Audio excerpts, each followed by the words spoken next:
Ndewonu ndị Igbere ndị nwe m nụ. M kelele unu ọjọọ maka ịbịa nọkwara ihe mmemme nke Igbere Mirror Live Broadcast, bụ ihe mmemme nke anyị na-eme kwa izu Satọde ọbụla saa elekere anya nge anyị eme ata ya dị ruo elekere anya atọ. Anyị ekelele unu, kelekwa ihe ọbụla bụ ihe biri okomoko ụmụ, kelee Jehova onye menụ anyị dụ ndụ izu nke taa, ya mee onwe ihe gbasa dụnụ nke asị meganụ Igbere.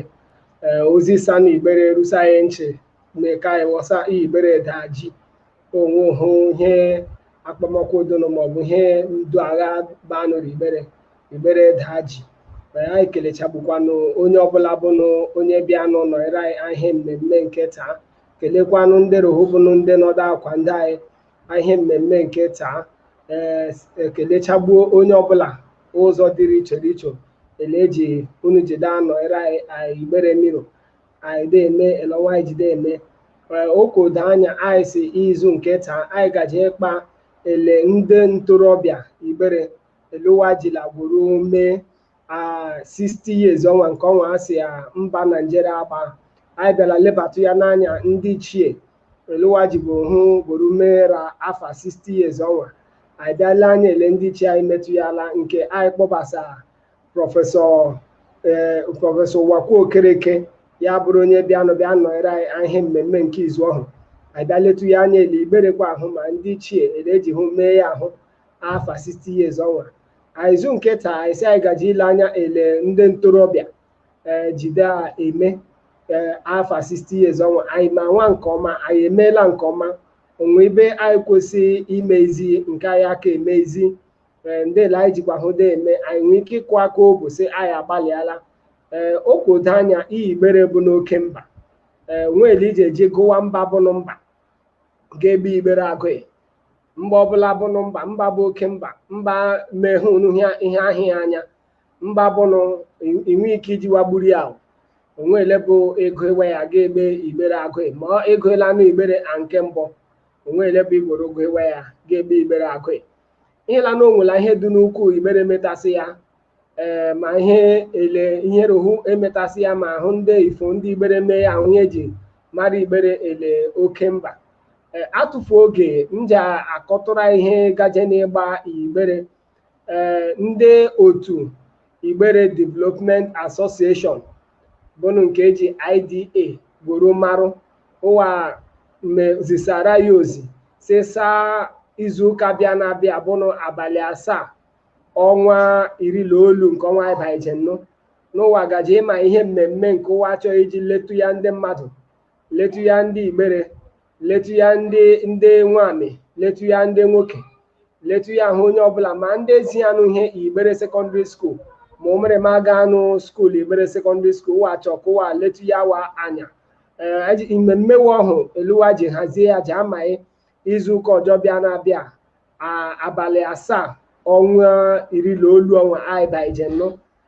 Ihe izu mmemme ọjọọ abaghị o jekwa na amaghị ayịra waji enwe mkparịkọta ayịra ndị inyom ọhụ. Ọ bụ ndị inyom nke ndị Igbere Developmental Association ndị IDA, ndị inyom wa bụ ndị ayịra waji enwe mkparịkọta Satọde ọjọọ bịa na-abịa bụnụ abalị 7 nke ọnwa 19 ihe mbụ ayịrawa ji anọkọta ihe mmemme anyị ọnwa bịa kparịta. Anyị nwere ike masakwanụ ndụwa bụ wee zikwa na ihe ọbụwa bịa imetasị ya, ma ihe ụwa mee ala eme ma nke ụwa aka chọrọ imeri Igbere wee nwere ike zie ya ele ọha ya aghọsa ihe ụwa chi ime.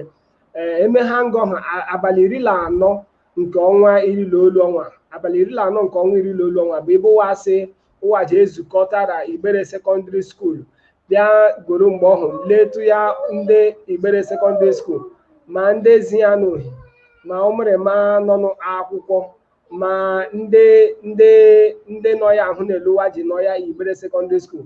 Ụwa na-abịa gosa ya arụwa ma nke ndị bekee na-akpọ palliative, ma ihe ndị ma ikpe ụwa chọ inyetu ya ndị nkụzi ndị Igbere Secondary School. Ihe ọ bụ iji gworo kwa ndewa mee ka ụwa dị eme nke ọma da-agaje ihu. Anyị ekelela wa maka ozi ọhụ. Ozi ọjọwa ziri sakwa na anyị nchi bụ si eru abalị iri abụọ la nge nke ọnwa iri na olu ọnwa anyị baijenu n'ụwa gajekwa ebe ọjọ bịa lekọta ihe rohu bụ na Igbere ndị inyom rohu nọ n'Igbere ụwa ji ilekọta nwanyị nyetuwa nke a na-akpọ ma palliative ma igbe ma ihe ndị do agha awa gwụsara Igbere iji gboro letu ndị Igbere. Ihe a bụ ozi ụwa ziri anyị sita o ruo onye ọbụla bụ nwa ebiri okomoko ụmụ nchi. Anyị ekelela unu maka ihe unu metasị anyị sị ka Chineke dụkwa akwa ndị unu. Ozi ọjọọ rusa anyị nchi izuụka ọnwa anyị nọ bụ ndị Igbere Progressive Association bụ na Igbere Progressive Association International ụwazie ya ozi na ihe gbasara primary schools ọhụụ nọ Igbere nke ọhụwa asị ụwa jede ụwa na-arụzi ụwa gaje ịrụzi ozugbo primary school ụnụ Igbere ụwazie ya ozi na ụwa emeghala n'ụwa nakwa na enyefe ya aka eru ekeresimesi ọnwa anyị baiji. Anyị ekelela onye ọbụla bịanụ nọnyere anyị ihe mmemme nke taa ele ejide agajere ihu anyị jekwado eme ka unu ụmarụ unu echezọtụkwa na anyị si unu n'eru izuụka ọjọọ bịa na-abịa abalị 7 nke ọnwa iri na nga ọnwa anyị nọrọ ime ya na ndị anyị rawaje nọ ebe ọnwa bụ ndị Igbere Development Association IDA ndị inyom ụwa ọ bụ ndị anyị rawa gaje nọ ihe mmemme ọnwa ihe la na-ele ezitu ya unu ozi ihe ụwa akpakọta ya ọnụ ụwa gaje imerụ ndị Igbere ụwa na-emerụ ndị Igbere Secondary School ụwa na-emerụ ndị na-ezinu ihe Igbere Secondary School ụwa na-emerụ ụmụrịma Igbere Secondary School. Ka mmekwa ka unu marụ abụ ndị Igbere Developmental Association ọnwa ọ bụwa bụ ndị ọbịa nụrụzie nke ọha na-akpọ main block nke Igbere Secondary School ọ bụwa bịa nụzie ụlọ ọhụ a na-amụ akwụkwọ ụlọ ọbịanụ bịa daasịa ụlọ ọdasị ahụ onwe ohu eleji elekọta ụlọ ha anya ụlọ ha adụkwa ele ọdụkwa mma nke ụmụrịma akwụkwọ ị na ebe ọhụ da amụ akwụkwọ ndị Igbere Secondary School ya da atawa afụfụ ịmụ akwụkwọ ọda arụ ụmụrịma anyị ụhụ ndị Igbere Developmental Association IDA nke nọ n'ala bekee bụ ndị ụmụrịma Igbere n'ala bekee jikọta onwe ọnụ wa bịa rụziere anyị ụlọ akwụkwọ ọhụ nke a na-akpọ main building of the Igbere Secondary School wagworo ya nyefee ndị Igbere Welfare Union aka. Anyị kelekwawa ụwa sikwana ele ọwa arụ mgbe ọhụ n'ụwa agaje ịhafụ ebe ọhụ ele aka metụ emetụ ọwa bịa ma ịkwa ọjọ nke ụwa arụ nke a na-akpọ laboratory olu bekee ihe ọbụ ebe a na-anọ eme ihe sayensị ma ihe do agha gbasara sayensị ihe nkamakwụkwọ nkamụzụ ihe nkamụzụ sayensị nke a na-akpọ laboratory wasị ụwa na-ahafụ ya ele ọha omekasị ya na-ele omekasị ya n'ụwa na-abịakwa arụzi ya ụwa ma ịkwala ya da arụ ya ọrịa ahụ ibe ya elu ọla ahụ ike adụka emeela eme ụwa sị n'ọdị n'ụwa je ka abịakwa ka ụwa bịa letu ya ndị nkụzi bụrụ nke a na-akpọrọ olu bekee ndị ticha nọ n'Igbere Secondary School n'ụwa ji abịa letu anya nyetu ya kwa n'ụwa ihe nyetu gosa ma ikpe kwa ndewa ka o bu nwekwana n'ike dụwa mma o bu sie ewu ike wa dezikwa n'ụmụrịma ọhịa dezisiwa ezizi ọhịa ụwa sị ta anyị ziri unu ka o ruo unu nchi si saa ahụ elekere mmemme ọhụ na-amalite abalị 7 n'ọnwa iri na olu ọnwa anyị baije n'ime ya ihe ọ bụ Satọde ọjọọ bịa na-abịa anyị rawa ji anọ ịkọta ihe mmemme anyị ọnwa nwere ike bịa tụlee marakwana ihe ndị ọwa metasị ya mara elu ụwa jide eme mara nke ụwa gaji ime ma nke ụwa meele eme anyị mefukwa ndị ọhụ eru abalị 14 nke ọnwa iri na olu ọnwa wa bịakwa bịa meekwa ihe ụwa sị hụwachi ime kwande ya ndị nkụzi Igbere Secondary School ma ndị ụmụrịma ga-anụ skuul ọhụ wee nyetu ya nwanyị erukwa abalị 20 nge nke ọnwa iri na olu ọha nọrọ ime ya wa bịakwa letu ya ihere bụ na inyom Igbere anya ọ bụ eluwazie emekwanụ ka anyị marụ onye ji anọ ya isi ahịa mmemme ọhụ ndị na-ele special guest of honor ji abụ Elder Chief Wakwu Okoronkwo ọbụnụ President General nke Igbere Welfare Union ọnụ kpairibe ya ndewonu. Anyị ekelekwala onye ọbụla bịa nọrọ anyị ahịa mmemme nke taa ele mkpanyela nsị ihe anyị gaji ileba anya ya taa bụ ndele ụmụrịma ntorobịa anyị ndele ụwa meela afa 60 years ọnwa anyị nọ ime ya ihe ele ejikwa ndị eme nketa bụ inwe ike ịkpairi igwe okwu ga-ajụtụ ajụjụ ma ọ ga-akparịta ụka. Igwe okwu ijikwa na-akpa bụ nke ndị bekee na-akpọ fon nọmba bụ 08036163028. ka m kpọkwa ya ọjọọ 08036163028. ihe ọ bụ akara igwe okwu nke inwe ike iji gworo kpọọ anyị kparịta ụka ma ọ jụtụ ajụ. ọ bụrụ ịbụ onye ntorobịa ga-akparịtụrụ anyị ele ndị ntorobịa ji gworo da agbalị Igbere ihe ụwa mesiyala Igbere ma nke ụwa eluwa ji hụda eme ma eluwa jide ede afa Igbere mba ụwa nke ndị bekee na-akpọ the map of the world. ndị ele ejila ede ya afa ndị Igbere ra mba ụwa. Atụfu oge m ji agụtụ ya rụ na ihe olere ole bụrụ ihe ndị Igbere meela bụrụ ihe eji gboro deba afawa mba nke ụwa bụrụ the world map. nke mbụ bụ okodo anya ọ bụ onye Igbere bụ tufu onye mbọ bụrụ board chairman nke Federal Polytechnic Nekede. ọ bụ onye Igbere bụ tufu onye mbọ bụrụ board chairman nke Federal Polytechnic Nekede. ka o dokwa ya anya na ọ bụ onye Igbere bụ tufu onye mbọ bụrụ indigenous vice chancellor. ihe ọ bụ mahadum nke a na-akpọ mahadum nke a na-akpọ Federal University of Technology nke nọrọ Owerri. ọ bụ onye Igbere bụ onye olu bekee the first indigenous vice chancellor. onye ọha a na-akpọkwana ya prọfesọ Ama Ndụka bụnụ nke hafụ na hafụ bụ ya bụ tufu onye isi ojiri mbọ bịa chia ụlọ akwụkwọ ọhụụ nke a na-akpọ Federal University of Technology Owerri.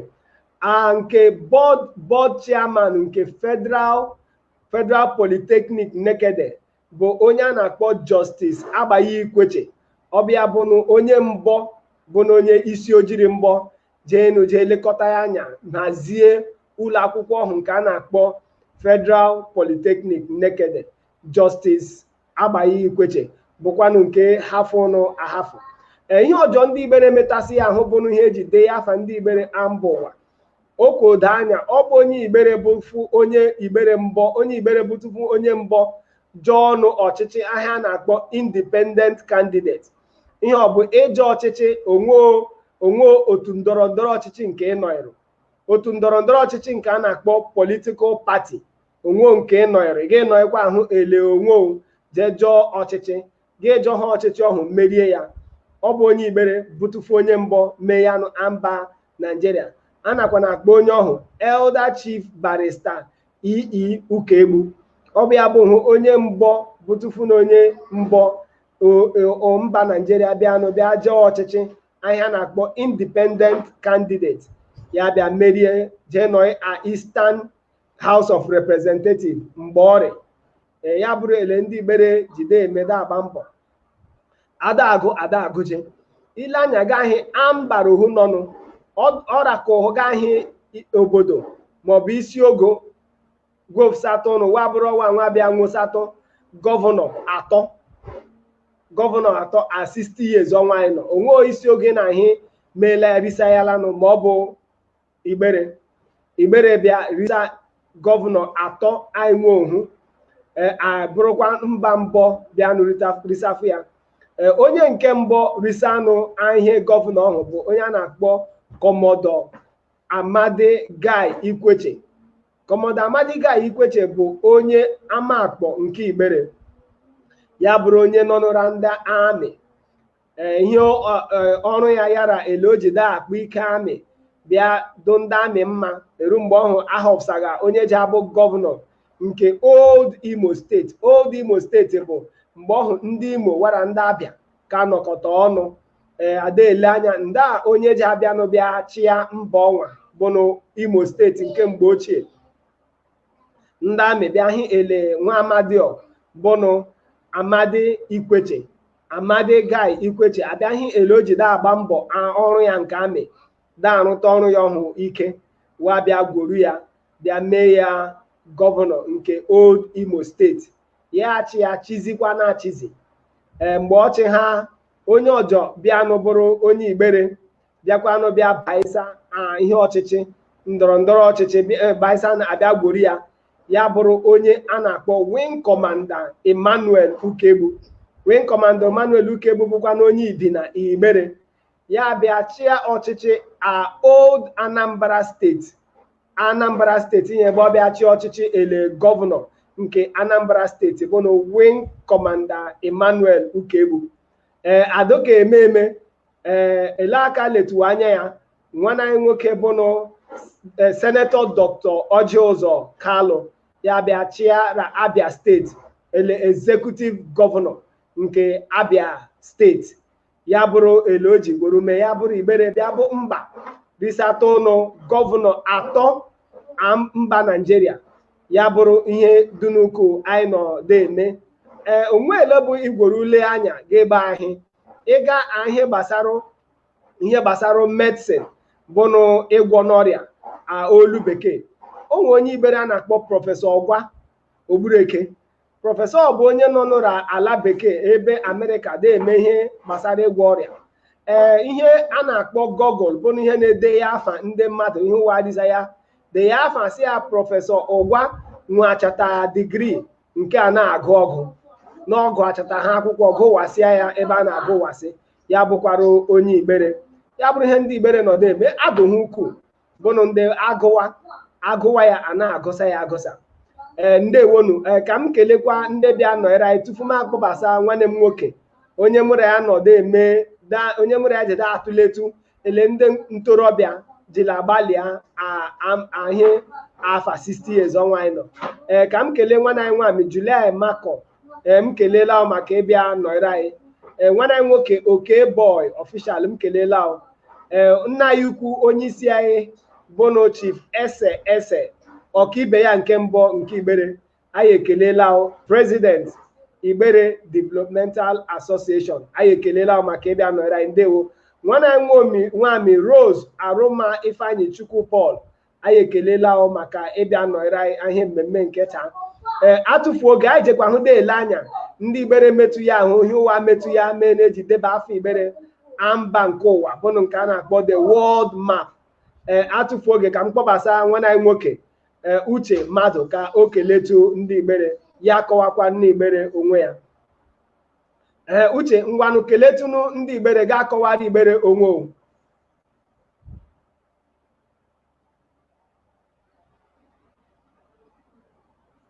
Ịnụ ihe m si Uche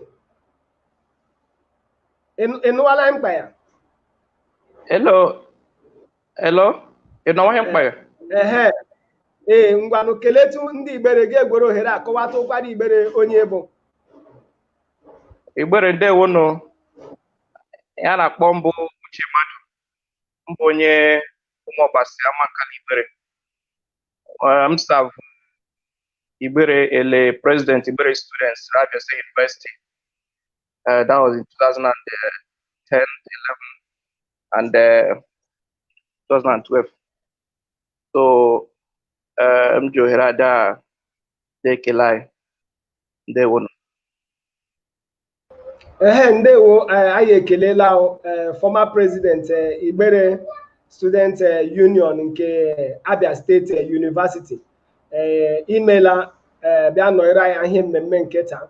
Ajụjụ mbụ m chọọ ka m jụta bụ ihela na mba Nigeria emeela ihe a na-akpọ celebration 60 years.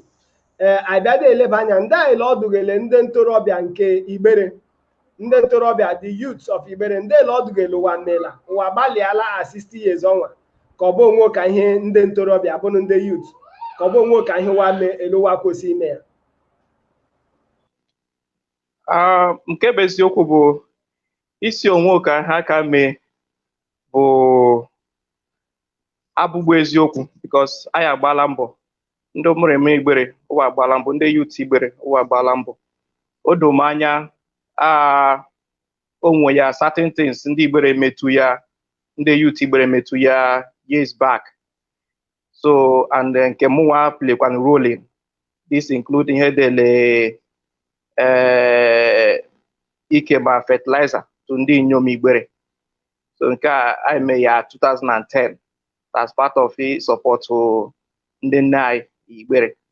So, and the youth Igbere no ya age grade, and through their age grade, who are they are one or two things from their age grade.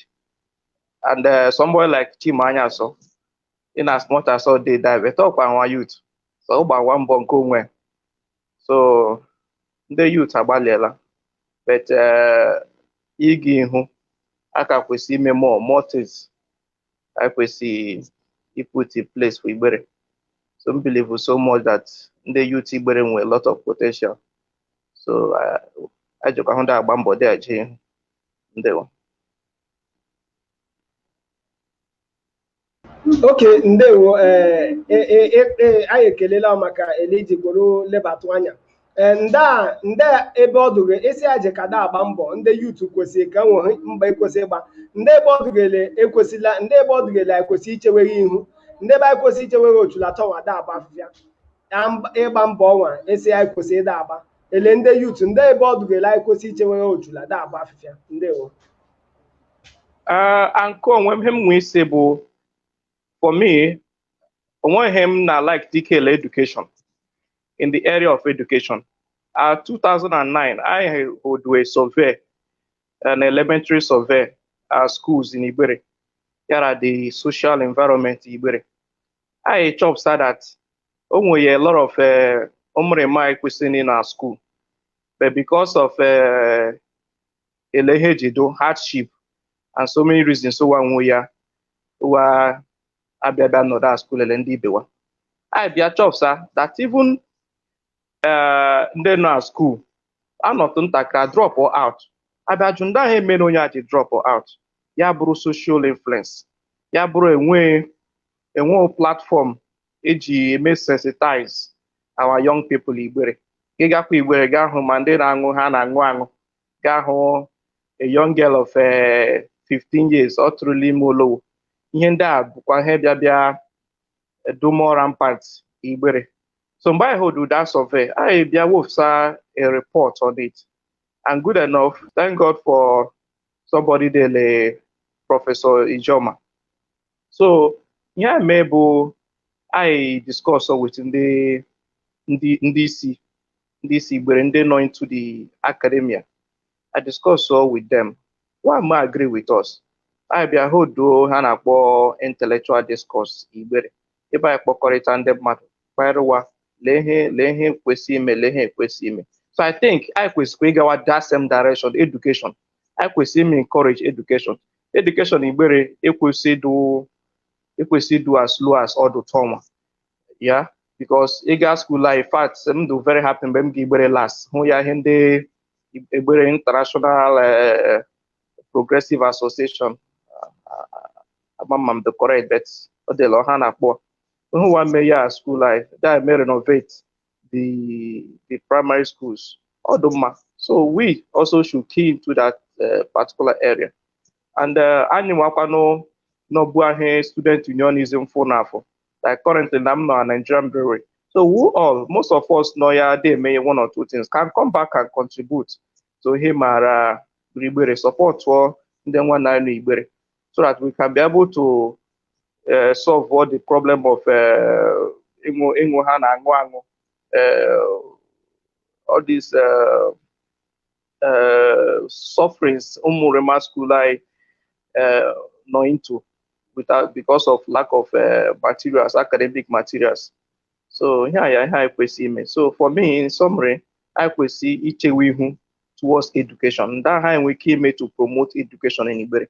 No of line we came, let us do it. Education is what I think about, not that education. Okay, nkọwa ọbụ anyị aka eme nke ọma ele kwesị ime ihe gbasara akwụkwọ bụnụ nke education nke onwe kpata ụka ya agbaghị aka agbalị ndị ntorobịa ihe anyị kwesị ime ihe gbasara ka ọbaghị agbalịtụla onwere laiji gbalịtụ afa 60 years onwe Nigeria agba onwere laiji gbalịtụ ka ọbaghị aka ha agbalịtụ ihe gbasara education. And come when him that say just like I said earlier that ACI aka agbalịtụ so I agbalịtụla at least ndị chi anyị not into education, someone like Professor Ogo, Professor Joy, and a lot of professors. Igbere would they go up for yes, but I think him about translating these names, these great names, you know, this great history in terms of ndai wusano no ihu akwụkwọ, translating it into the contemporary things mmadụ Igbere Tonwa. So we need to be able to come back and think, what do we do? Yes, I am Wolafa, powerful names, but then the Lord Tonwa as of today, go to Igbere, take Igbere Secondary School, discuss with the teachers. That how the number of students in Igbere Secondary School. You compare it with out of school students. Do a comparison, and you see that is going low. Omega improve is going low, and when you come down, all these things, that's where insecurity comes into play. So that's I agbalị bet I kwesịrị imetuwa I kwesịrị ititi uju. Let's do more, especially ndị ya gunus gaa na akwụkwọ guzi akuzi. I may encourage any program to lead to rebuild our educational sector in Igbere. Ndakwano nda ihe ọdụgele ndị odiri program ọdụgele ije eyiwe atọnwa ta ihe I rebuild that educational sector nwe kpata ụka ndị odiri program ọdụgele ije eyiwega mekwala ya ụzọ atọ mee ya program that will achieve success in the immediate, program that will achieve success medium term, then program that will achieve success long term. So may I also the immediate, the medium term, and the long term. That programs all the lo by yiwe ga tonwa. Asato wa do he rinye de lo nwa abo nwa ato. Ya bro omusala he. Ihe anoizele lo kwese noisy. And that one nke bu ayi yiwe ga he de le afange. Ya bro ihe ohu acho kwa nke omusala. Nda nke ba yiwega sa ha afi ise gaba anyị ihu ya bụrụ ọmụsala hazikwala ele ọka ịmara ihe anyị kwesị ime ele mba. Okay, nke mbụ nke kpọ short term, o nwere ihe anyị set up few years ago in 2012. I bịa nọkọta I say na ndị ihe menu abịa Igbere enwe ike inwe an academic related event. If abịakwa ahụ Igbere at Christmas, ya bụrụkwa ahụ ma aṅụ mmanya eme ọnwa ma eme ọnwa, onwe ihe dị academic related event, ihe gbasata ụlọ akwụkwọ ejide eme Igbere every December. So at 212 I say okay, ka anyị chesukwala ha enwe ike ime oya ma ji iwe Amadi Ikweche Memorial Lecture. Now ihe kwere iwe Amadi Ikweche Memorial Lecture bụ ime honor our father nwụrụ anwụ bụ the former governor of Old Imo State, Amadi Ikweche. Then I werukwa ohere si ka ewere ya gada ya students bụ ndị Igbere ka ụwa bịa nụ what one or two things during that Christmas period that has to do with education. I may invite by ndị mmadụ, ndị professors wa bịa ya, and topics who are discussed. So we'll talk with touching Igbere very well, touching the lives of our youth.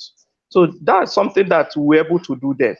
But then, apart from that, going forward in a short time, we may do something like intellectual discourse. When we have intellectual discourse, if the youth, they come together. Look at the dangers of what we are doing. Look at where it's going to lead us to in the next 10 years, the next 20 years, the next 50 years. If we don't correct this thing now, look at the disadvantage of Imu Goof. Look at this, look at that. It choose certain topics are impactful at the end of the day. Then with that kind of platform, and we talk about sensitization, but then with that, we've spoken to a number of people. So aiming is to do that kind of program every Christmas. Ndị mara bịakọta a discuss amadi ndị ebe anyị nọ, ndị ebe anyị chee nọ. Amara ele eji eme tackle the issue of itu ime olowo and other social vices ahụ Igbere Tonwa. So that's a short-term thing. However, on the long term, ekwesịrị inwe ihe a na-akpọ evaluation, academic evaluation Igbere, or quality education evaluation, ihe ọbụla chekwa ya.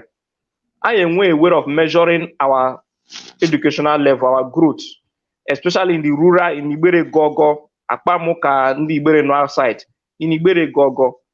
Eli Igbere Secondary School, no, na competitions between schools and other schools, Igbere school and other schools in other communities. Igbere Secondary School, they alone jide. You understand? So, we had an evaluation team, maybe under Igbere Welfare Union, maybe a special committee on education, just look into how far I'm on education sector in Igbere, Koli. Then it will help. This can be viewed as it's a medium-term thing, but it will also influence the long-term goal. So for a very for the very long-term goal, then by the time we put these structures in place, sensitization number one, evaluation, how far are we doing? Once in a while, I may evaluation. Then the schools compared to other schools. Then our Igbere Welfare Union team, through his means, should invest more in education in Igbere. They should invest more. So our philanthropists, they can invest more on scholarships. So these are things that we've always encouraged. Even people like us always try to see how we can make the remind Igbere that easy. For example, we have a Mother's Foundation, and I he one or two children scholarship Igbere. So I might once in a year, and this is something that I encourage. Most especially Manda Mankalo, so it has helped them a lot. So I think we can also look towards that direction. Okay, anyị anụla Igbere nhazitu ya onye na-eme nke ọ na-eme. Ajụjụ m chọkwa ịjụ ụtọ nwa bụ ọ bụ ndị ole bụ ndị kwesịrị n'ịma ihe ọnwa? Ọ kwesịrị ịbụ ndị ntorobịa ji ama ya, ọ bụrụwa ji ama ya, ndị mgbụwa ji ama ya, ka ọ bụ ka ndị ichie bụ ndị eleghị anya ji ama ya, ọ ndị ole ji ama ihe ndị egosi ya n'ụtọ nwa? Ma eme ya ndị na-emekwana ya, anyị nwa ji eme ọ ndị ntorobịa, all the youths. By the time I home, because we are the future of Igbere, my amazing Igbere, then when we will take over from our esteemed leaders currently, then it will be very terrible for us. I actually see some whereby Igbere got to be a park moto at Rotaya. I actually see some whereby Igbere a park moto is a Biaquena. I actually either got either home in 15 years, 10 years, 12 years, whatever women. I actually drain her. So the youths, when they question who ha, I question the ones. But then I question a youth forum, Igbere youth forum. And when a youth forum like that, I then I discuss when a roadmap. That's where this long-term strategy can be agreed on. And when this kind of plan, so that in the next 10 years, this is how we want Igbere to be. I question in the next 10 years, I celebrate here. See, yes, Igbere and young people what's award in science competitions in other states. One car, even in Nigeria, in the world. So the youth should start it. Nothing stops us from holding a memorial lecture once in a year, every Christmas. And when stop from doing that, nothing stops us from holding intellectual discourse, bringing the whole youth Igbere together to discuss something that has to do with improving Igbere. Nothing stops us from doing that. Also, Abia Christmas and one my church mayor. No, let's look towards education. This is key. Okay, why I got to break. I got break in a minute. Mbailo isakwa onwo ajụjụ ije ihe ije eleba anya bụ obodo anya asarị mbedu anya ndị Igbere Student Association nwe ihe wa na-akpọ teaching exercise nke wa na-abịa gayara school dezi ya ụmụrịmahi ma obodo anya ihe dele ebe afọ abụọ afọ atọ aka emetụ ihe ọhụ ga kpara ndị ahịa menu aka emetụ ihe unu nwa bụ ndị chịtụla na-achị ndị ahịa menu unu ji gba nọọ n'ụba nkịtị ihe ọ dị emela ọ na-eme bet anyị je ihe ọ bụ a minute game anyị lụọlakwa anyị lụghachikwa then ga-azawakwa ajụjụ ọhụ ndewonu anyị ji egboru minute nga keletu ndị bịa akwa ndị anyị ahịa mmemme ọnwa anyị kelega Chief OGB Izuka Chief Ogbonna Izuka bụ na onye bịa n'ọkwa ndị anyị ahịa mmemme nke Igbere biro live broadcast anyị jikwa na ohere a eme ka unu marụ and Mercy View Hotels nke nọrọ Owerri bụ ebe anọ ihe ọ bụ ebe bụ ịgbaba ga-eje ezu ike ọ bụ ụlọ ọdụnelu ụlọ ọdụnelu hotel ọdụnwelu ụlọ ihere ohu na-emenụ isi ada mmadụ ji ihere ohu na-emenụ mmadụ ịnọdụ ori a hotel ya dụrụ ele ebe nọ ụlọ hotel wadele hotel ndị ala bekee ụwasị ka anyị mee ka unu marụ onye ọbụla bịa n'ụsa n'aka ndị Igbere mmiri bịa ọ na-enwe ihe ndị bekee na-akpọ discount adreesị wadora nọmba 4 Maranatha Avenue nọmba 4 Maranatha Avenue by Port Harcourt Road Owerri Mercy View Hotels o nwere ele iji gworo gbaba Owerri ma ya bụrụ ibu Owerri ma ọ bụ onwe ihe fu unu gaa Owerri gara nọmba 4 Maranatha Avenue by Port Harcourt Road Owerri ga-eje ebe ọhụ jee zuru ike ọ bụ họteelụ donu ele ala bekee ndewonu ndị ọjọọ anyị chọkwa ka anyị keletụkwa ahịa mmemme nke taa bụ ndị Igbere Developmental Association bụnụ ndị bịa akwa ndị anyị nụ ndị IDA Igbere Developmental Association anyị ekelelu unu anyị sị ka Chineke gọzie unu ka anyị gakwara ihu ra ihe anyị nọkwa da akpaje uche m jụla sị saa ihe dunele afọ ole na ole ndị Igbere Student Association na-emewa alụa n'Igbere wee jee ya mara secondary school mara primary school dezi umeremahi nkụwa na-akpọ teaching exercise ọ bụ gịnị mee aka emekwa ya ihe dịla afọ atọ maọbụ afọ anọ atọ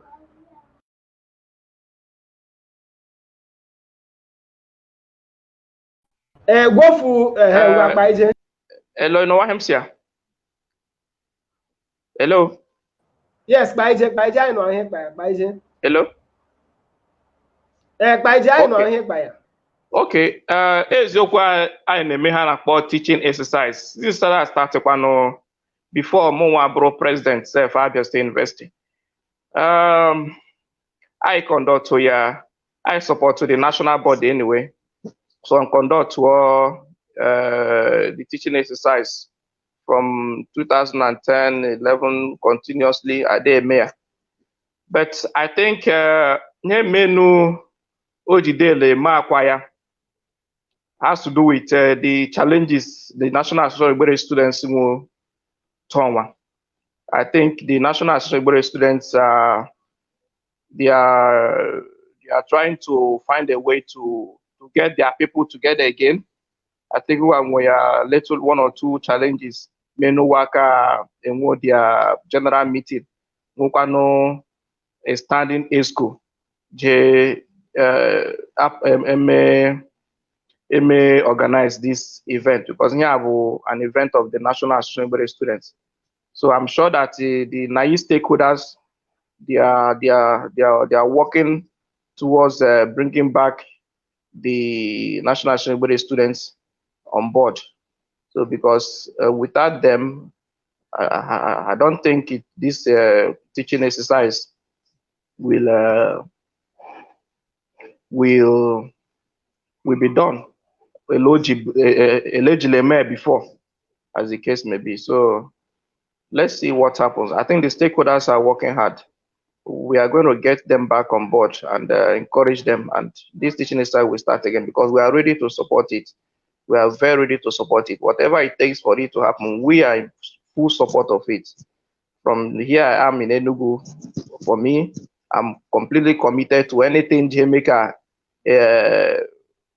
I contribute to our own quota to the development of education in Igbere. I'm completely out for it.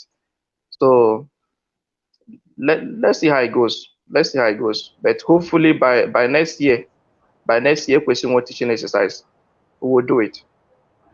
Ihe ọ bụ ikwoga anyị nkwa na-erukwa ahụ afọ ọjọọ nwaanyị baijenụ na-agaje malisa kwado ezi umeremahi laa na ezinwa ya mgbe holiday wee nwekwara n'ike da amụsa atụghị lọbụ mgbe ọbụla wa maịkwa skuul wa amụsa ihe nkwa ikwe atọnwa abụọ a erusa ahụ tọnwado eru afọ ọjọọ a na-amaịkwa ya maị ọ bụ nkwa ikwa ndị Igbere Yes, by God's grace, because with the commitment, people like Wisdom James, Emo Kando, Heaven, and our stakeholders entirely, Iboko Ezichi, Iboko Ikweche, so many of them, they have a very huge commitment that we're going to start it again. So I'm sure that even Joseph John, I spoke with him and he's also committed. James Ezikbe, we are all committed to it. All of us, we are committed to it. In fact, Wisdom James, very passionate about getting things back. So I'm sure we'll do something. John Ejere, we are all there. So we'll get it back. By next year, we're going to have a teaching exercise. This is my commitment, and this is what all the stakeholders are committed to. We are all committed to it. Oke, anyị elebala anya ele ndị ntorobịa jide eme ihe gbasara akwụkwọ. Mgbe ochie ọrịa ọ na-eme achọwa ịkwa ụzọ ma ụzọ iyi ma ụzọ nnọ ma ihe rohu ha achọghị imeme bụ n'ịkpakọta obodo ọnụ. Ọ bụ ndị ntorobịa ndị na-afụsa ya akụ egwu ihe ọbụla bụ ndị ntorobịa ezi ọhụ maọbụ olu ọhụ maọbụ isi oge ọhụ afụsa ya bịada emetasị ihe ọ bụ gịnị mee eme akwa ya tọnụ ndị ahịa ọdụgele ihe menu eme akwa ya tọnụ. Gị kpọ ya modernization ijado far from the truth. Ịkpọ ya internet era ijadokwa far for ihe ọbụla eche ịkpọ ya. But the summary of it all is that the times are changing. So we are changing with the times. That's the truth. For example, enweyala ma borehole. Ele enwe for ụmụ ọbasa etonwa, ụmụ ọbasa ma kalebe msa. Anọla borehole. So borehole arụ serve 100 people. So gada he the number of ndị na-echu iyi reduce drastically. So and bịa hụ apart from that, the area of development, here I have one of the challenges of development, call it challenges of development. Those local things, ma wrestling, all those things, Krota, I mela Krota, mechie meba aneme wrestling. So those things, development, mela, ya de lodukwa obsolete. But these are welfare things. These are things that I name for our community. But I think that rural-urban migration are contribute to it. The number of the youth no Igbere, young people no Igbere, it reduced because of this rural-urban migration. So it's expected. It's not just Igbere, it's everywhere. But like when we had Izolo those days, Igbere must be every Sunday. But now, how many people are how many children are Igbere? Ego mobile site on just about just those small ones. So ndo chopsa to ne chopsa ne move with these things. They make these things na give they are no longer there. So I think the two things menu ojide love. One, the price we pay for development. That's number one. And number two, urban rural or to urban migration and may play a role in it. Number three, and most importantly, is that the values we place on these things, are they still there? That's the thing. The values, that passion I want for community service, is it still there? So if that passion is still there, then we need to ignite it. But then if the passion is no longer there, it will take a while for us to, we need to find another way. There must be another way. But the truth of the issue is that it's not just peculiar to Igbere, it's everywhere. It's not just Igbere. I went to Anuchukwu the other, I think last few months. The stream we used to visit in Anuchukwu have been overgrown by weed. So you can no longer go there again because when will a borehole? So Ejokwa the same question, Enyekwa the same answer. So it's not peculiar to Igbere. But I think there's always a way forward. The way forward is for the community leaders to take ownership of some of these things at least be the one to drive it. I push you and say, okay, so time, AK or anytime I say, okay, this day KJ Meha. And I think they are doing it because my mayor, you will not see routes to the farms. They are doing it, but it's no longer like before and a mayor frequently. But now magazine once in a while, I say, okay, KJ Bono, KJ Monwa, KJ More. So that's just it. Okay, anyị ekelela m je ka akpọbasa taa mkpọbasa nwanne anyị nwoke Agụ Joseph Agụ taa o keletu Igbere ya kọwatụrụ anyị onwe ya tupu m ajụọ ya ajụjụ nchọ eju ya nwanne anyị nwoke Agụjo ngwanụ biko keletụnụ ndị Igbere ga-akọwatụrụ Igbere onye bụ ndewo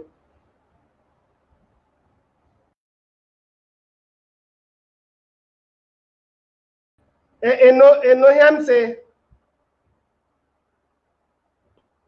mse ke ikeletu Igbere ga-akọwata ụkwara Igbere onye bụ anyị agakwara ihu juje gị ajụjụ ejide ajụ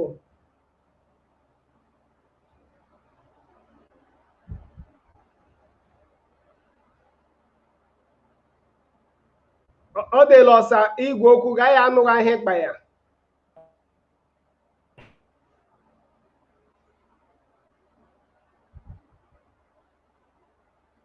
enu ahịa ịkpa ya ndewo ndewo ngwa keletu Igbere ga-akọwata ụkwara Igbere onye bụ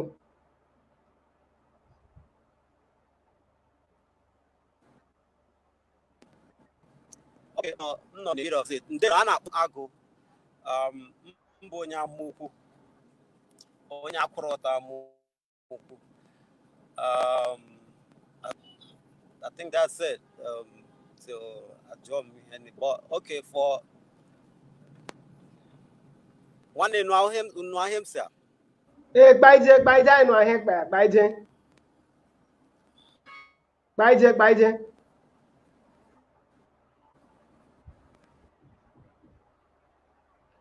o meela ọba igwe okwu ya nya nsogbu uche taa igajekwu ihu ka igaji ihu da agbafu ya ọsọ tupu igwe okwu ya adụkwa mma ihe m chọkwa ịjụ tọnwa bụ nda ihe anyị nwere ike ime tọnwa ka ihe anyị kpọlakwa o mere m anyị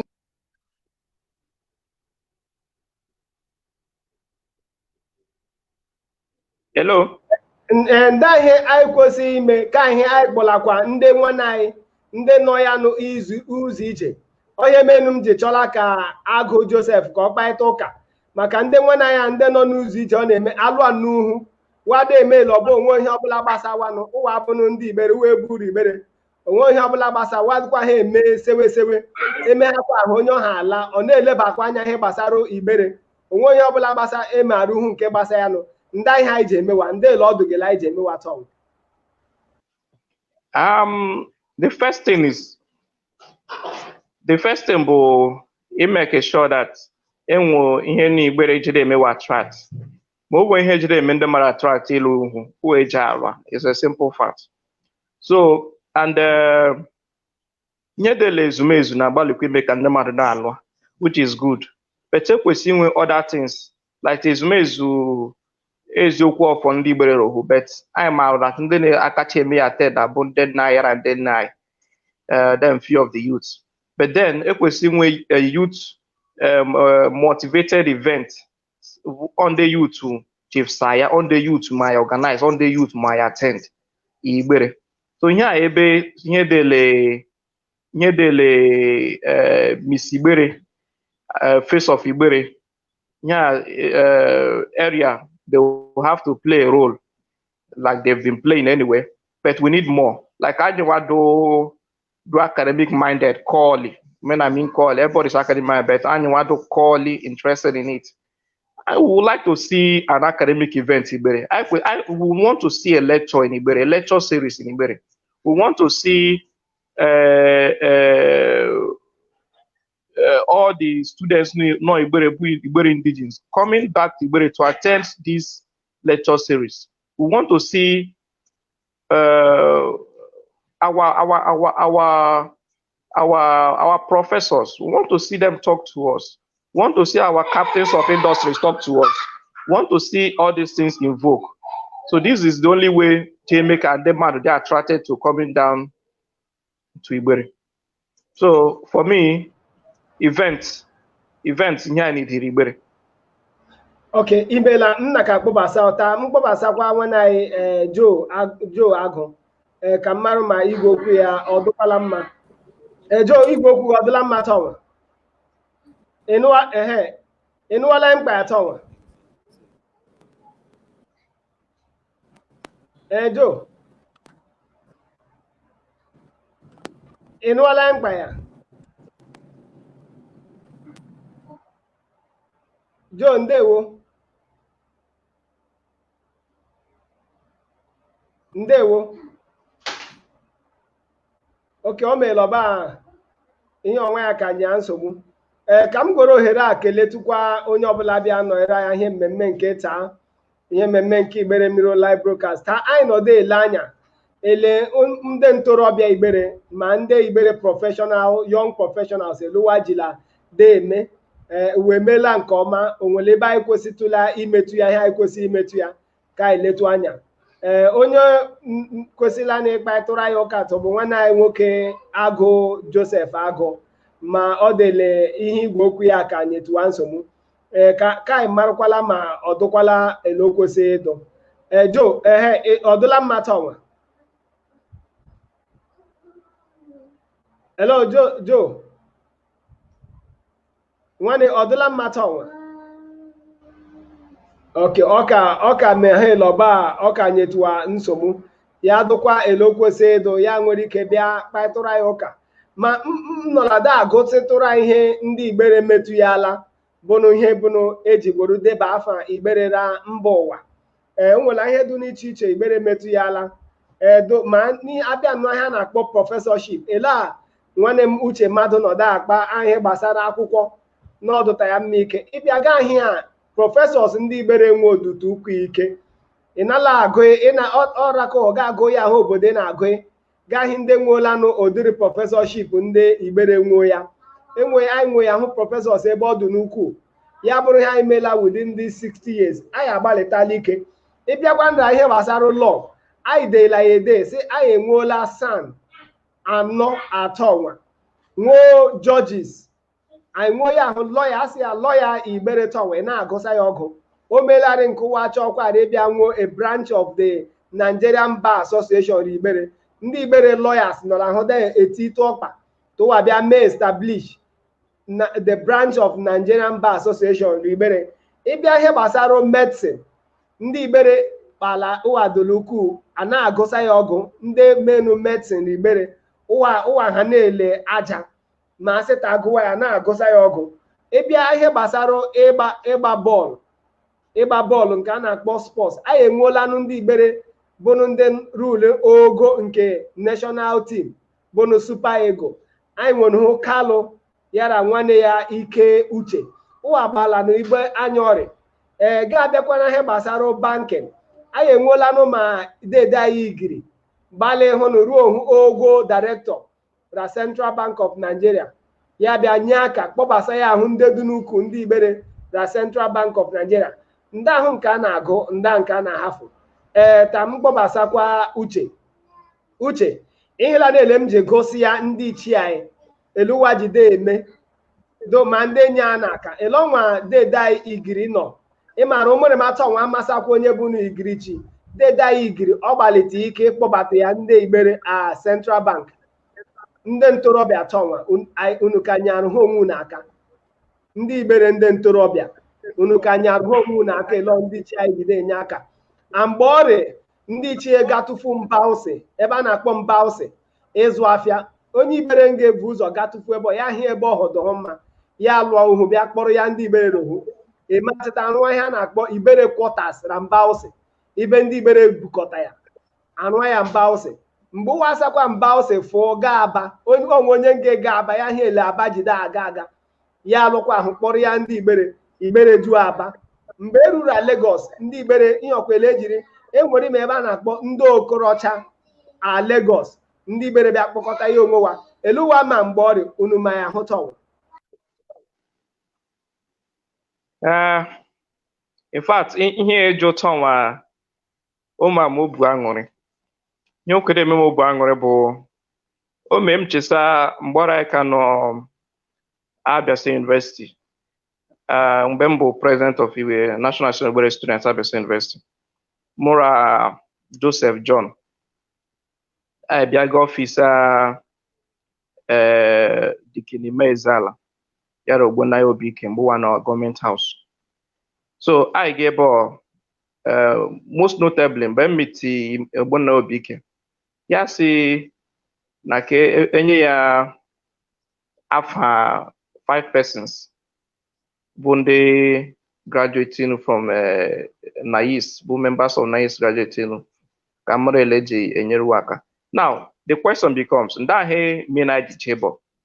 Ihe mena ejijebo bụ a na-ele say the National Association of Igbere Students must play a role in supporting her people, supporting Igbere people, supporting Igbere youth. So, mgbe I meet ya, I see ya, na enwe ya ndị Gano School Igbere bụ ya members of the association who are graduate ya, but ọnụ adụ onwe li nwike iji nyere aka. So, with that advocacy, he went to 2 persons. Out of the 5, 2 of them started working with government. And this is one thing that gives me joy. Whenever I look back and think of this particular achievement we did, I feel so happy about it because that's the only way we can help our people. So when it comes to somebody like Imo Mascot Obike, doing fantastically well in that direction. Because I know 1 or 2 times that he has called and said, oh boy, give me 3 names of people. And I know I've given him up to 5 names. And they are working currently. Monday, this, in fact, it will interest you to know, this 774,000 jobs federal government in here. I want people OTE there, and they will soon start getting from this November because I'm basing a kick year off. So, in fact, we are doing well. This is a little one I know, and more like down here in Nigerian Brewery in Enugu here. I know 1 or 2 persons Bundi Igbere, Chineke Nyaka through me, and they are working there. So we're always happy to assist in 1 or 2 ways. We can always assist on one opportunity for sir who is ready, and we'll definitely support. We'll definitely assist the person. It's not just about me. More other people, my 1 or 2 friends, help one, just youth. I'm not talking about Ndenai or Ndenai. Youth help one youth Ibewa.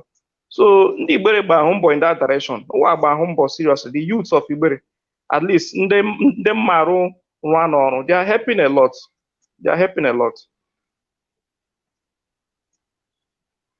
Ngwa ka m chekikwala ma igwe okwu nwana ya ọdụla mma tupu m ajụ agha ajụjụ onwe ajụjụ m chee jụ m na-ajụ ya ka m lekwala ma ihe onwe ya ọ nọ iziele ele o kwesịrị nọ izi m ajụghị ajụjụ m chee jụ ụtọ ọnwa ajụjụ ọdụta mkpa ike nwanne ama mma ihe ọgọ nọ iziele ele o kwesịrị nọ ịtọ ọnwa ịnụwala mkpa ya tọ ọnwa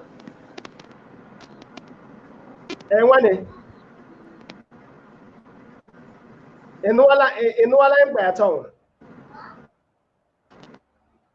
nwanne m agụ. Okay, Uche, ajụjụ m chee jụ bụ ọ na-eme akpatụkwa ihe nta gaa ihe ndị na-asị na ndị Igbere a na-enyere onwe wa aka, na ndị Igbere a na-enyetara onwe wa aka n'ụwa a na-enyetara ama mme nụtụla ya o nwere iji nụtụ ihe a. Anyway, onye m nụtụkwala ya hụ m nụtụla ya. Onye nụtụla ya. Okay, ọ bụrụ nụtụla ya ọ gịnị mee ndị ọhụụ na-eji akpa ihe ọ na-eji akpa ya? Mgbe m mee onwe project m mee 2 years ago, at that project m bịa look into ndị ahụ na-eme ndị mmadụ ji eme hụwa na-eme, especially from the negative angle. So m chọpụta na ọ na-nwa abụ frustration that will lead to aggression. So frustration aggression theory ha na-akpọ ya. So it's ajụjụ very simple. 1, some people na-akpa a law because ụwa filu onye kwesị nyeru aka enyeru aka. Let me say it here. I'm very clear about it. Onwe iwu n'eluigwe n'ụwa si ya ọnkụlụ ma ọ si nyere gị aka. Ọ bụ iwu. Onwe iwu n'eluigwe n'ụwa si ya mmadụ ji gị ụgwọ. Onwe onye ji ibe ya ụgwọ. But necessity demands. Amamigosa. Brotherliness demands that ị kwesịrị inyetụrụ mmadụ aka. Amamigosa ihe mmiri. So on that angle, nye ọfụsa bụ ndị na-akpakarị ịlọ na-abụkarị ndị na-efe ilu onye kwesịrị inyere aka enyeru aka.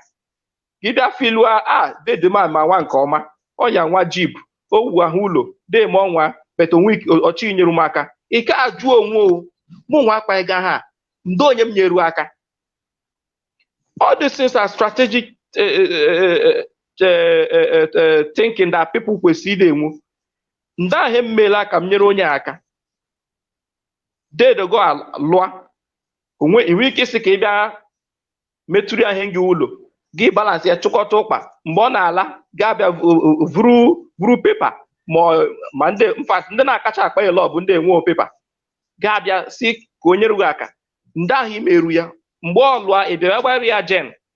Those are very small things. But nye ha na-elegharị, these are very, very small things to do. At least onye a na-enyere m aka. Ya enwe reason.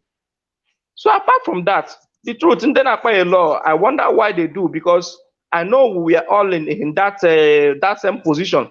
But the way they are managing you may not be the way onye ọzọ they are managing here. Onye ọzọ nwa ya do hara frustrated, ya do aggressive. You get ya kpa woka dị anya, and these things are things that need demoralize onye chi inye aka, ọ nakwa abịa inye aka. So if you feel onye ajigo ụgwọ, ya bịa megasiwa onye enyere ume aka, because onye nyere ume aka ndị Igbere a na-enyere mmadụ aka ga-atụkọta ụkpa. So what have you yourself done? So oya bụ the thing, that's the truth. Nyamkpa does the truth. So people get frustrated, and they are frustrated, they become aggressive, and when they are aggressive, they can make certain comments. Yeah, this comment or a generalized thing. No, it's not. Igbere na-enye aka. Igbere na-enye aka very well. I'm was admission at say university. Mmadụ m ji nwese onye ọbụla na-enye aka. Professor Ijoma, who know in the academy, ụwa na-enye aka, Igbere na-enye aka. Onye ọbụla si Igbere a na-enye aka na to the market Igbere. And onye wiki the market Igbere, Igbere na-enye aka. Ịkpala nke ọma, ezi ihe ịkpaikwa n'ụgbọelu o kwesị ele ọdụ. M kọsetụla anụ sị ma mba aga mba ose, ma mba aga aba, ma mba aga ebe dị icho si ndị Igbere bịa denye aka. Ele ọnwa anyị gbalị agbata anyị kwachie tọnwa. Ndị ihe ọdụgele anyị kwesị ịkpagharụ o mere mmadụ n'ọbịa anyị nọ ya Igbere tọnwa. Ndị ihe anyị kwesị ịkpagharịwa tọnwa. Nke mbụ, education. Nke abụọ, education. Nke atọ, education. Onwe ihe m na-akpa ma ọ bụ ese onye ọbụla bụ onye youth Igbere duo academic minded. Ya bụrụ na aga school, gasie ike gụsa ha school. Ya bụkwa na ike abaghị school, gbaa mbọ ka ịbaghị school. Ya bụkwa na onwe challenge inwu menu ike abaghị school. Mgbe a na-abịa yiwa these strategies I discuss, yara ma nke ndị ndị ha na-akpa Igbere magazine ma plan on all those things, platforms they create, but your platforms they will jide enyere ndị mmadụ aka. So you raise your challenge. Amara eleji enyere gị aka. But the truth is that education is the key. Love believe ije nwese education gas school, because all education we can make Igbere change. Education we can make onye ọbụla enwe better orientation, nwee better enlightenment, so that all these issues of thuggery eche dey enwe Igbere. In fact, all the very shameful abịa election Igbere anaghị ebe ama mma dalụ ọgụ election ime Igbere is unacceptable. Igbere kwesịrị enwe talks Igbere isi mkpai, because I do brilliant, I do academic minded. Let us just put more effort so that ndị nke na-adụkwanụ I am realized may encourage one by school. With that, I am married that. In fact, it will not be at a level o jeru. O level o jeru ya bụrụ shame ma ị gaa school. you know, meanwhile, a little knowledge, or book a school, but too little knowledge of education. With that, behaviors will change. At least, in when you got no secondary school, for sir, yeah, when you got to at all.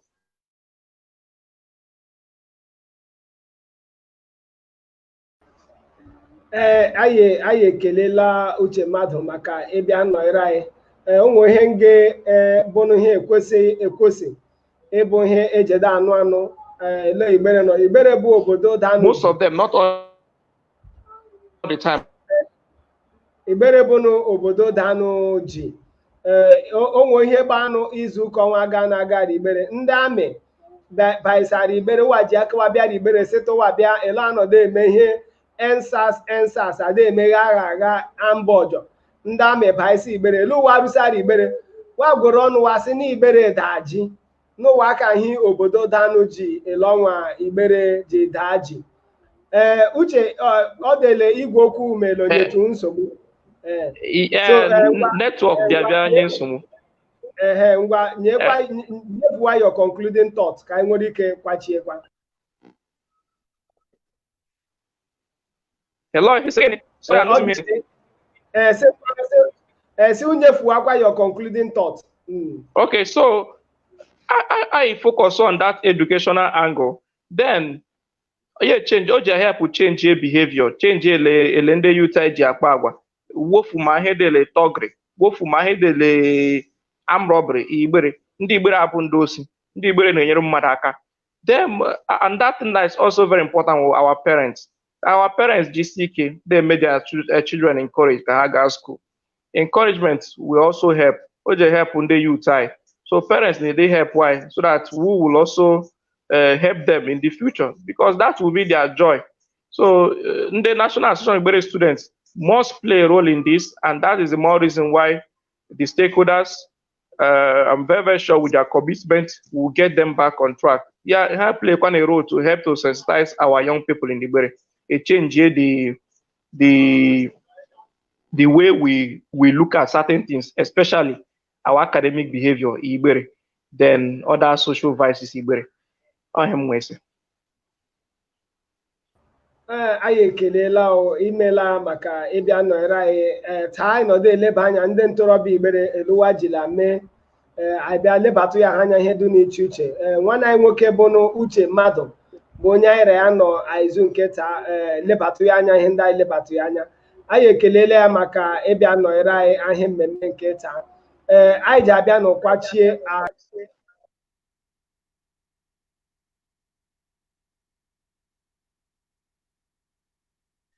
anyị ji abịa n'ụbịa kwachie ahịa mmemme nke taa. Ma tupu anyị akwachie taa, mmeku unu marụ ndị Igbere Developmental Associations isa ozi sisa ahụ izu ụka ọjọọ bịa na-abịa bụ abalị 7 nke ọnwa 10 ọnwa anyị nọrọ ime ya. Ụwa ji ama ihe mmemme wa nke ụwa chi bịa letu ndị Igbere. Abalị 7 nke ọnwa 10 ọnwa anyị rawa ji anọkọta ahịa mmemme ọnwa enwere ike kparịtụkwanụ mmarụ ihe ọwa chi imelu ụwa jide achọ ime ya. Eru abalị 14 nke ọnwa 10 ọnwa anyị baijenu ụwa ji abịa letu ndị inyom Igbere ma ndị nọ n'ụlọ Igbere secondary school da-arụ ọrụ ma o mere ma akwụkwọ. Ụwa si ụwa ji abalị 14 ụwa ji anọ Igbere secondary school. Erukwana abalị 20 la nge ihe abalị ụla nge nke ọnwa anyị baije bụ n'ọnwa 10 la nge. Ụwa gaje ilekọta ụmụ nwaanyị ndị inyom rohubonu ndị nọ n'Igbere anya nyetu ya wa ma nke ndị bekee na-akpọ palliative nyetu ya kwanụwa ma ikpe ma ihe dị agha ụwa ji ejide eletu onwe wa anya. Unu emeela anyị mekwa ka unu mara anyị chi ikele nwanne anyị nwoke bụnụ Chief Ogbonnaya, Chief Dr. Ogbonnaya Izuka bụnụ onye kwando unu ihe mmemme anyị nke Igbere Mmiri Live Broadcast. Ka anyị mekwa ka unu mara onwere ele iji garụsa Owerri ma ya bụrụ na Owerri si ịchọwa ebe iji aga ebe ọhụrụ na-ele ụlọ ebe ịga ogbe ada ji ga-ezu ike si oge ara Mercy View Hotel ọ nọra nọmba 4 Maranatha Avenue by Port Harcourt Road Owerri. Unu emeela ndewonu.